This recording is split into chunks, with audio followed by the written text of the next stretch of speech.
All right, Corey, we got a special show. I think what the fans have been waiting for, and that is a podcast not about tennis. You've been clamoring for that for a long time. You have been.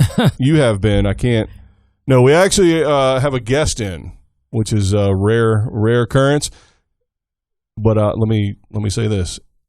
Without offending her, she's our arch enemy, I think. I thought we were best friends. Arch enemy in the comic book sense, in the worst sense possible. She's trying to steal our players. This is Courtney Johnson, and you are, give me your title, because I found you in the least creepy way I could, and that's the internet. That's the least creepy? Randomly found you and messaged you, and to be honest with you, I'm a little worried about you because you replied. So I did. That shows that I might have a couple wires loose. Yeah, maybe. So you are the something of the something for pickleball in Dallas. Is that right? You nailed it. What is it? What are you? So my, I guess, official title is I am the USAPA ambassador for Rowlett, Texas. So what that means is I sent in my request to become an ambassador with USAPA. And basically all an ambassador does is promote the sport.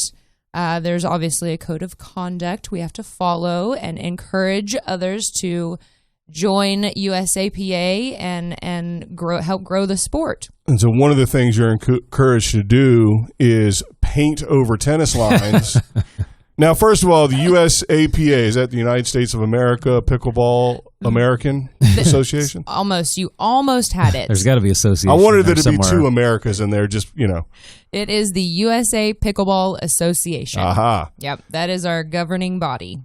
And so you are just sort of for Rowlett, which is for our international fans. We do have some. Yes. That's just one of the cities in the DFW, Dallas-Fort Worth Metroplex. Correct. There's so many suburbs of Dallas now that, you know, the Dallas ambassador can't cover all the areas. So, yes, I'm the ambassador for Rowlett. So it was more because Dallas has a lot of people, not because Rowlett pickleball is out of control and they needed to have a person. Very true. Okay, Very just true. checking. It could have been the other way. Yeah, so, no. Now, I kid because I care, but I said arch enemy. And to some degree, people in tennis, probably, and you probably run across this, look at it when they come to their club, Corey's club, for instance, and all of a sudden there are different strange-looking lines on our tennis courts and this weird thudding sound coming from, yeah, I know, she's making a face. Yes, she's guilty. That's loud. a guilty face she's making. Can they fix that sound problem? Nope. Can we get some silencers in the pickleball? So are we... paddles? Are you trying to ruin our? Are you trying to steal our players? Let me start there. Well, kind of. Kind of. Tennis I people have made such an easy transition into playing pickleball. Was a Freudian slip transaction. Buying us off. Yeah. You just have such an easy transition, and you pick up the sport quickly. Sorry. So, yeah. So first of all, more you guys. Here's what, by the way, if you can tell by how she's talking, that's even worse. Arch enemy who doesn't play tennis and never has. And never will, quite frankly. Y'all, I've taken about... How about ping pong? Yes, I love ping pong. Badminton? Or table tennis. Some I like ping very serious table tennis players get offended when you call it ping pong. That's okay. I know. What can we call pickleball to get you offended? Is it paddle tennis? Is that different? Oh, no. Is that the same? It's paddle not? tennis? No. So tell me exactly what pickleball is. Let's start there. Okay, well, that's an easy question. All right. It is a hybrid between tennis, ping pong, because I'm like you, I like to call it ping pong, and badminton. Okay. So badminton was thrown in there because we play on a badminton-sized court. Oh, nice. It's 20 by 44. Ping pong, by the way, for $1 million, could you name the dimensions of a tennis court? I couldn't. 78 is one of them. Oh, my goodness. 78 I don't know the other degrees? one. No. All right. Sorry. Carry on. I know. I was already impressed. She already blew me away with that. Yeah. I'm like, wow. I'm going to have to measure and double check later, but so far, feeling good about it. I might have to double check myself here. I brought my rule book with me. You're an ambassador. There's no chance you got that wrong. Yeah, I know. I nailed it. All right, so on a badminton-sized court. We play with paddles. So you tennis people need to get out of the habit of calling it a racket. Never called it a racket once. It's not a racket, it's a paddle. And then it's similar to tennis in that, you have to serve diagonally across court. You have to let it bounce. You can play singles or doubles. Yes, you can play singles, doubles, mixed doubles. So that's the basic mixed wrap doubles, up. I'm out. Yeah, mixed doubles. He's not a fan of mixed doubles, tennis or otherwise. Trying to get rid of mixed doubles at Wimbledon, all the Grand Slams. Really? Oh, Why for is that? sure. Why? Oh, come on. It doesn't make any sense. It So naturally, the surface is the base part of it, which is why you're coming for all our tennis courts. I mean, just because it's just easy to just say, hey. Because they're already there. Yes, Can we put your head tennis pro out of business and just take... I'm kidding. Hey, I sound mean. I don't mean to sound No, mean. Corey can learn how to play pickleball and then teach tennis and pickleball. Look at that. Boom. And pickleball can hold like twice as many players as Really? tennis. Oh, because 4 courts per court. Yep. Or quadruple if you're really aggressive. I like it. So tell me the scoring. Okay, so the scoring is a little tricky. In singles, it's easy because you just have 2 numbers. It's not rally scoring, so I have a volleyball background. So it's side out? So it's side out, yes. There we go. You have to serve to get a point. So in singles, obviously, you just, have 2 numbers. But in doubles and mixed doubles, you have 3 numbers. So already too much. That was confusing for me. I'm not going to lie. It is very hard for people to catch on to the scoring system. So haven't you learned anything from tennis's dumb scoring system? I was about to say, as opposed to simple tennis scoring. Can we just go easy here? Hey. 1, 2, 3. Can we throw in a whole number? Well, the third number is going to be a 1 or a 2. All right. So, and that is referring to your first server or second server. Okay. And then the first 2 numbers are your team's scores. Okay. So, and what do you go to? Normally in a game, you go to 11. Sometimes you'll play one game to 15. All right. So you and I are playing singles. Okay. Mixed singles, as I like to call it. He's in favor of that, not mixed doubles. We've invented a new division. And I'm serving. Okay. I win the first point. What's the score? 1-0. I thought it was difficult. You told me it was difficult. Doubles is more Yes. Remember, in doubles and mixed doubles, you have that third number. So me and Corey are playing against you and someone else that you know. Okay. That we probably don't. Okay. Because we don't follow pickleball much. But if we did, we would know them. Okay. So Corey's serving. Okay. Clearly, he's going to miss every opportunity to serve that he gets. So do you have double faults or you just miss once? What's the situation there? No. So, okay. And first of all, you start a match at the beginning of every game. Not the match, but at the beginning of every game, you start out 0-0-2. Okay. Don't ask me why. See, I was going to. I already forgot that. I thought it was 1. Yep. No. At the beginning of every game, you start out your score 0-0-2.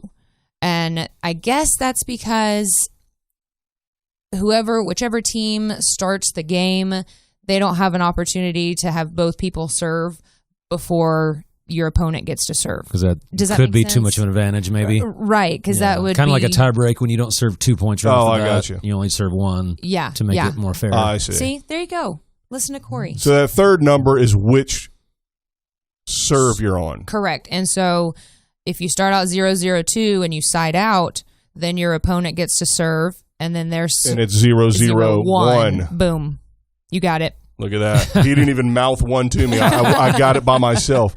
So proud. So, and then it'll just go back and forth. Whoever's and then it goes to 11 by 2. Yes, win by 2. Oh, thank goodness. Yeah. So no issues in pickle. All right, I'm switching. I'm out. Yep. I'm out. They're trying to switch all college tennis to no ad, and it's making me Brian, ill. you said in the beginning that we were arch rivals, but I told you we were going to be best friends. I don't know. I've won you over already just by explaining the scoring. I can't admit selling out tennis this early in the podcast. So, numbers-wise, just ballpark. Don't pull out the Rolodex and start counting, but numbers-wise in DFW, what are we talking about here? Number of pickleballers? No. Rackets. kidding. The paddles. Yeah, players. Yeah. So just overall, just kind of no idea. Leagues, clubs that have it. I don't. Any number that comes to the top of your head, and we'll just make something up. What do you know? It's got to be a lot. Just by the people that I see at tournaments, they're now players that you've got your tournament players and then you're just your rec players. Yeah. So I like the tournament scene. I don't know, 500, 600. So every tournament you go to, a traditional bracket style tournament, or is it round robin, or how do y'all do that? It depends on how many teams you have per division. Okay. So if you don't have enough teams to make a bracket, then they'll do a round robin. Okay. A single round robin, or sometimes a double round robin. Now, so summertime, I would imagine biggest tournaments, just like tennis. So are you filling up 16 draws, 32 draws, 8 draws? What do we?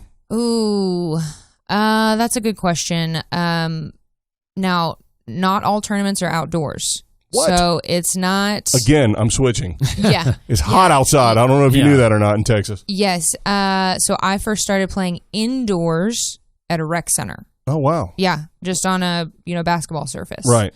So, so we have indoor tournaments and outdoor tournaments. And which makes it really nice because you want to play year round. Yeah, for sure. And so it's nice that we have indoor tournaments. And, since it is still a growing sport, it's not consistent. I mean, with the number of teams you'll have in a division. So Are you going to national events? Have you done things like that? Yep. I went to the 2018 national championships, the Margaritaville, USA. All right. Again, check in the switching column. Again, indoor margaritas. Right. Well, the national tournament is not indoor. That was at the Indian Wells Tennis Garden last year. It's paradise. Yeah. Whatever, it is. it's fine. Oh my gosh, it was fine. beautiful. And so Margaritaville, yes, please. So anywhere that has a gym that has a badminton set up on the floor, are the lines the same or just the size? That's a good question. I can't think of what a badminton line I don't know. I was hoping upon hope you would know. Well, because I have zero clue what a badminton court looks like. Yeah, I don't and what really gym has a either. badminton court set up? I haven't seen many gyms with a badminton court. I haven't either. I know there's a rec center in Louisville where they have badminton lines. But that's one of the reasons that you don't see much indoor tennis is because even an indoor tennis court, it's just tennis. Like you can't repurpose it for other things. Mm-hmm. Whereas at least this, you can, it can be basketball 3 days a week, it can be pickleball twice a week. Yes. Other whatever you want really. So I think that's why it's much more accessible. You want to join a club to be a tennis, country club member, whatever. It is definitely more accessible for the indoor aspect for sure. Yeah. So, and then when you're used to playing indoor, we're used to all those funky lines. You got volleyball lines, you got basketball, you got pickleball now. So indoor, like the rec center that I first started playing at, after pickleball had grown in popularity and they got a lot of people coming in, they actually painted lines on their court. But normally... That's when you know you got them. Exactly. You know you got them when they start painting lines. Heck yeah. And so... pulling up the tennis lines, by the way. Hey, we share. We share. No, don't worry. They never had tennis in the first place. Believe me, I'm aware of where our sport is on the overall scheme of things. But yeah, it's easy to tape lines. Yeah. To tape them down. And now, on the professional side, is there a whole professional situation going on? Yeah, there's, let's see, people, if you want to play in the pro division, you need to be good. It's a quick sport. And there are some major tournaments where you will see the pros traveling to. And then the regional tournaments. So you have to get a gold medal at a regional tournament to get an early bid into nationals, like early registration, because it fills up very quickly. So a lot of pros will go to the regional tournaments and then the majors like the U.S. Open, nationals. I think the Tournament of Champions. Is that Bacardi? Is that who does that one? So they've got the much better sponsors than tennis does for sure. Yeah, we have Mercedes and Perrier. Who cares? Right, luxury. By the way, you're lucky. We're in a brand new studio, by the way, and very nice. I don't have the hookup for my sound. Oh. Fortunately for everyone involved here, my sound. Thank goodness. Uh-oh. Got 1 week of freedom. Yeah. They're fun. She wouldn't know half the. They're fun. I don't know half of the sources of them. So what are we talking about? So Wimbledon, U.S. Open, the Grand Slams in tennis, obviously the highest level. They're winning $3-4 million or something for the champion for whatever. Is that pickleball? Is that the? Oh yeah. Close. No. Free margaritas for life. Oh my gosh. No. Okay. More and more tournaments are offering cash prizes for the pro division winners, but it's like it's just building. So $500. Oh, nice. Maybe that's something. That's something. Yes. Expenses. It covers expenses. Yeah, it does. But yeah, maybe one of these days we'll get into the big prize money. As soon as you eclipse tennis, which it seems like it's happening quicker and quicker. In a few years we'll be there. So, where is the heaviest sort of participation numbers in terms of the U.S.? Do you know? Oh, California and Florida, Arizona. I think Oregon has a pretty big population, but Arizona and then Florida has a huge. So Naples, Florida is where the U.S. Open is. They have a huge pickleball following there. Yeah.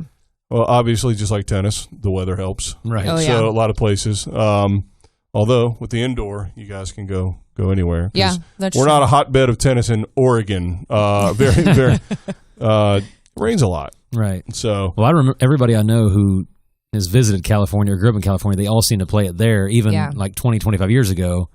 So I'm not sure why the boom suddenly hit a couple years ago, but now it's like everywhere. It's crazy. I would love to know what the catalyst was for the explosion of popularity, because it's the fastest growing sport in America right now. Wow. And I tell people, and they say, "Oh yeah, I played that 20 years ago." I'm like, "Really? I never 2 years ago I hadn't know what it was." Or did you? Because what is paddle ball? Do you know?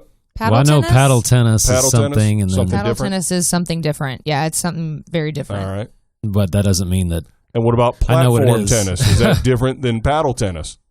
Well, that I don't know. Why don't you know anything? Nothing. I barely know anything we- about tennis. Don't That's question true. me in other That's sports. fair. We need you to research all this. Apparently, yeah. Lawn tennis we talked about one episode long ago. Yeah. No. Real tennis. Yeah. It's called. Oh, that's right. Yeah, it's called real tennis. It's the old indoor, Like started in hitting- 1890s or something. It's maybe the precursor to tennis. It's actually called real tennis. Oh, okay. Yeah. Is it played the same? I don't know. We didn't do research for that Right. either. Dag nabbit. That was. We must have been. Everybody go back and listen to those we must have episodes to been find out. awful. If we're this bad now, think how we were Talking about that real far ago. tennis. No, it's an indoor sport that was, in the medieval times or whatever. You could hit it off the wall. No, literally, it was definitely castles and inside. Okay. I mean, I'm sure pickleball has its roots back, that kind of illustrious beginning. But so pickleball. Tell me the structure. So you mentioned different divisions. So do they have age groups? Do they have levels? Do they have, obviously, gender? You talk about mixed doubles or men's doubles, women's doubles. Yep. So tournaments do it differently. There's no standard for operating a pickleball tournament, but you can play in an age skill tournament or just skill or just age, or you can play in an open division. So generally tournaments will be age skill. Gotcha. And so you're playing people your same age with your same skill level. That's ideal. Right. Sometimes you want to play in an open division, and then you get people of all ages, all skills just meshed in together. But is that theoretically the best players? Yes. Yeah. Yeah. Not counting the pro, obviously. Yeah, and then pro division is just above. So our rating system, they revamped it. Whereas 5.0 used to be the top skill you could achieve. Well, now 6.0 is. And I don't know, is that the same in tennis? Like, what's your tennis top? goes to 7, but 7 basically means you're on TV. Okay. So, like, from a local standpoint, 5.0 is about the best, or maybe 5.5. And that's kind of what it is in pickleball. 5.0 is your best player. There's probably a handful of 6.0 players, men and women.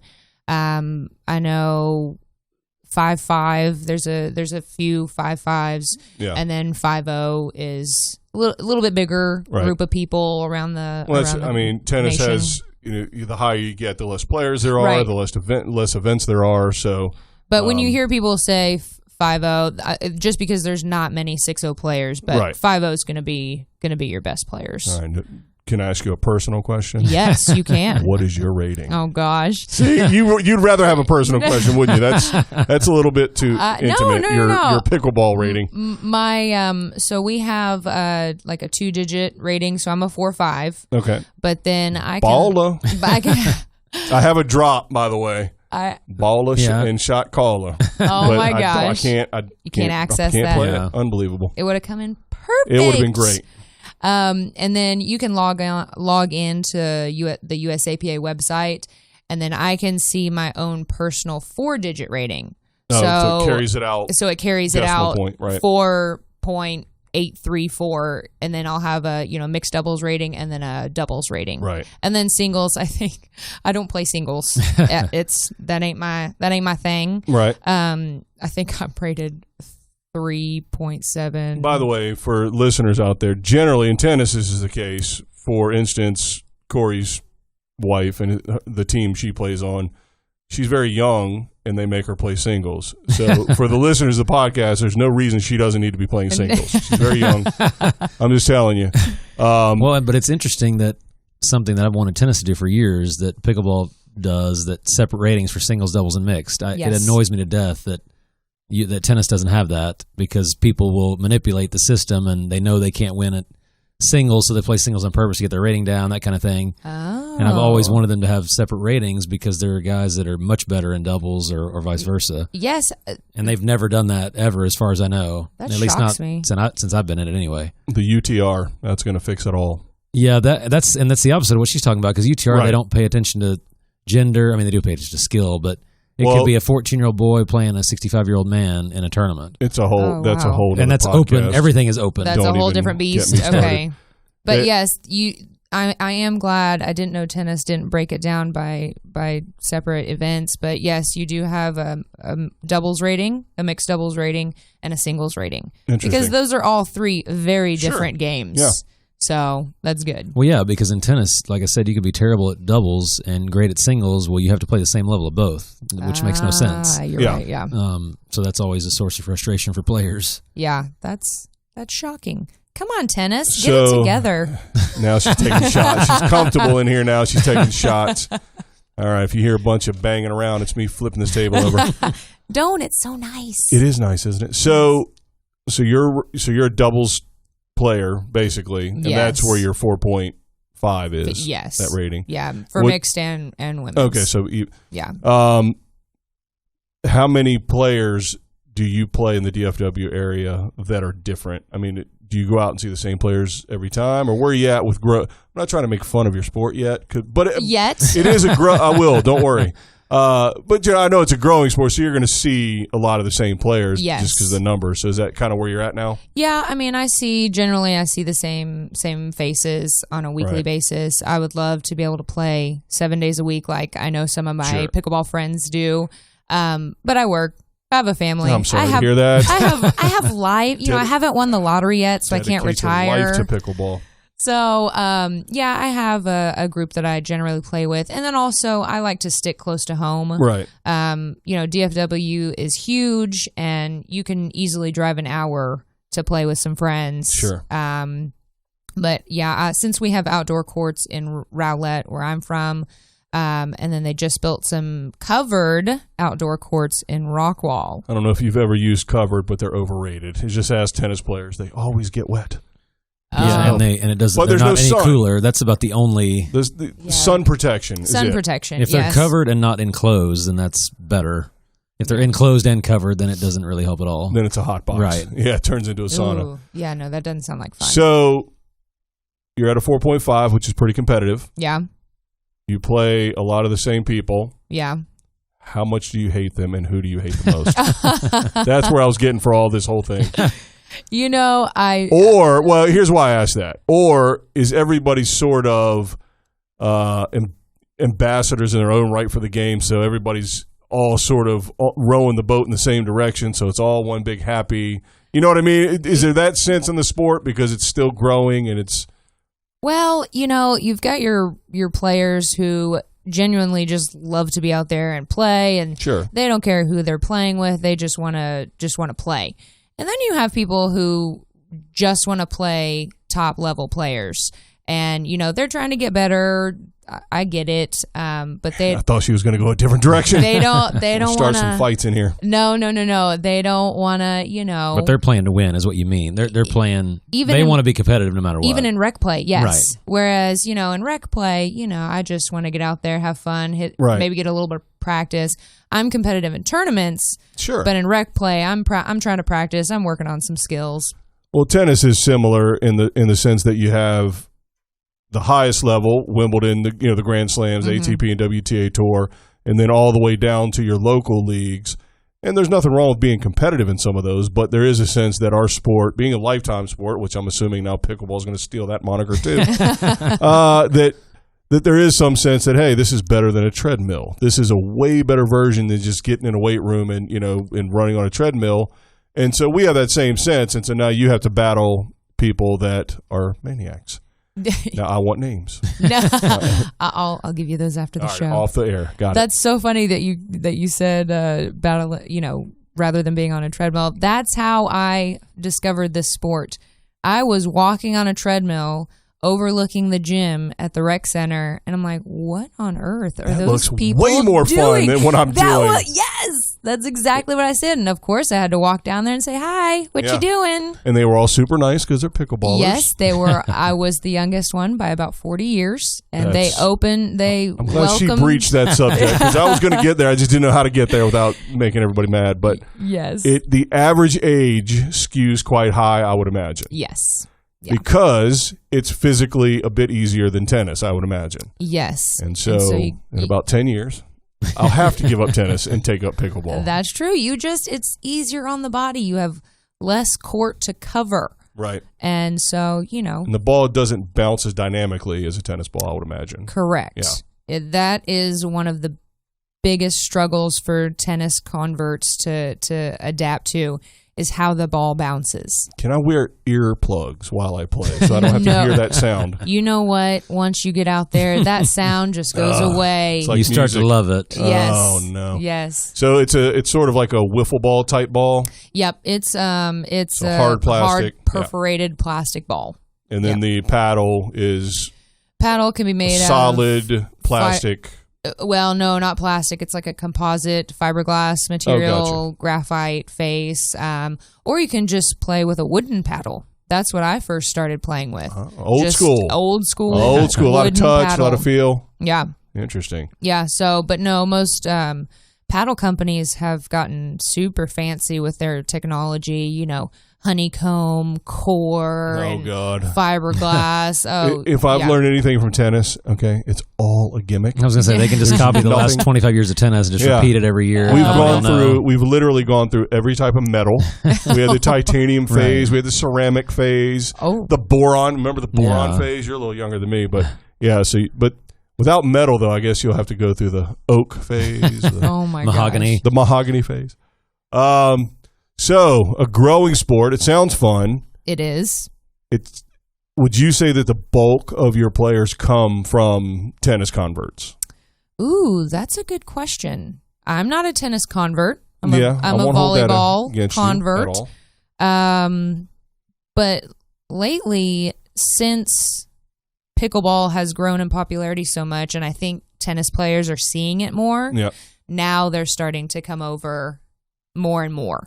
Right. But in the beginning, people in rec centers, they, just retired people that need something to do.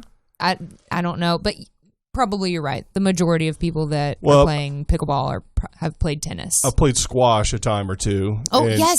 Squash, I'm no good at squash. Racquetball players. But I was good right away from the aspect of racket skills. And so I would imagine from the standpoint of walking out onto this odd-shaped tennis court, as I'm sure they all call it, with this weird hybrid volleyball scoring system. Oh my God. And then but they all have the racket skills, so at the very least, they can be somewhat competent. Yes. And like Corey, not competent in tennis, so you got to find somewhere to. I'm undefeated in pickleball. Just let the record show that. Sweet. Well, it's all about the hand-eye coordination, Right. and tennis players, racquetball, ping pong, badminton players, squash players. You all have a very easy transition. What are the percentage of players that drink while they play? Ooh, that can get a little dangerous. I'm in. Because if you're playing with high-level players that can hit the ball very hard and your reaction time has been slowed You get hit by in the face some with a margaritas. plastic ball. No big deal. It stings. It Yeah, does that's all right. sting. Little I think circle. pretty much well- bowling and golf are the only sports that you can, if you call those sports, where you Yes. can drink While you play, Or like kick- from start to finish. Or maybe kickball. Yeah. Yeah. Put your beer down, catch the ball, throw it in. Softball / kickball. I like it. So this is it. This is your last chance to convert anybody. What do you got? Just the quick pitch on pickleball and stealing all of our listeners. Oh my gosh. I don't. We'll bleep all this Just out. The Don't worry. Pickleball Revolution podcast. We're gonna bleep all this out and interchange it with like bad words and how she hates tennis players. We'll take care Oh my of it. gosh. We're gonna cut Stop. this to pieces. It's, you just have to get out there and play. It really speaks for itself. Ouch. And it's She's looking dead at me. Just If you try it, Rub it you'll in. give up tennis immediately. it's I can see that. Yeah. Yeah. Have you played? No. I haven't even asked you that No. question. We But know I do Corey's have played, but I do not have you. a I did. remote recording system that we can get out on the pickleball court and do a whole situation out there. We may do that at his club. So Yeah. So it speaks for itself. That's it. It See, does. that's the best she's got. I like it. It speaks for itself. Once you hear, I get really excited when I hear that annoying plastic ball. Yes. hit. I'm like, oh gosh. The blood starts pumping. I get the endorphins start releasing. Get I do really have one happy. question that would be a good selling point. How long does a match take? Oh, So if Corey and I go out to play, you're playing 2 out of 3 to 11? whatever you said. About, yeah. I don't know. I can't remember the scoring at all. But yes, So a normal. 2 games out of 3 Yep. to 11 points. Yes, that would be a match in our pickleball world. 30 to 45 minutes. That's not bad. Yeah. That's not I mean, bad. how It makes long- a tournament so much easier Yes. than an hour and a half to 2 hours per match. Yeah. Yeah. I'll be doggone. So I'm converting all my courts at my school. That's it. I'm out. I'm going to be the pickleball coach. All right. Anything else to sell it? This is it. Your last chance. Just play it and you'll hate tennis is what you're. Pretty much. Well, not play it and you'll hate tennis. I mean, kind of. But all right. just It's all play right. it and You experience can play it. both. Yeah, you could totally play both. Although most people who used to play tennis and pickleball have just converted up. to pickleball. Giving up. It's easier. Yeah. It's easier. Just It's like you the have to. kids' version of tennis is what you're saying. Yeah, All right. I like it. you can't spread yourself too thin. You need to pick one or the other. Right. I will say this. Any racket sport, because tennis is an awful sport. Nobody in this country likes it. I don't even know why we do this podcast, to be honest with you. But any racket sport that has success, I think it ultimately can help us because it's in the racquetball family. And ultimately, if they try one, again, like tennis going one direction, those racket skills can potentially translate. Mm-hmm. And the idea of hitting something back and forth over a net, that similarity. So I'm kidding. It was all for effect that I hate you and pickleball. I really don't. We just met. How could I hate you? Right. And I have never played pickleball, so I don't know if I hate that yet. But I do think we need to do a show, and we need to get me out there playing. I think it'd be ridiculous. So Ridiculously fun. exactly. I don't have to quit my job coaching, though, if I give up playing tennis. Correct. Okay, Correct. perfect. I'm in. Yeah. So, You can still coach tennis and play pickleball. on the download. On the yeah. side. So. Yeah, just kind of. So Courtney Johnson, the United States of America Pickleball Association ambassador from Rowlett. That's good. And I forgot, I do have another title. Okay. I am a USAPA certified referee. Oh, wow. Yes. So if you have any rules questions, yes. we can. Do you have point penalty system like in tennis if I throw my paddle or cuss? Yes. Okay, that I'm out. Would I'm be... back out. I'm back out. So Serena can never switch to pickleball, is what you're saying. She doesn't get that. She hates tennis, but the listeners get it. So you're a certified ref, so you're growing the game. You're a maniac. So you are out there really as an ambassador, which, again, like our sport, that's what we do. That's the reason for this podcast. And so I can't appreciate that idea behind. So Courtney Johnson, appreciate you coming out and spreading the good news about pickleball. Thank y'all for having me. Corey? That's it. All right.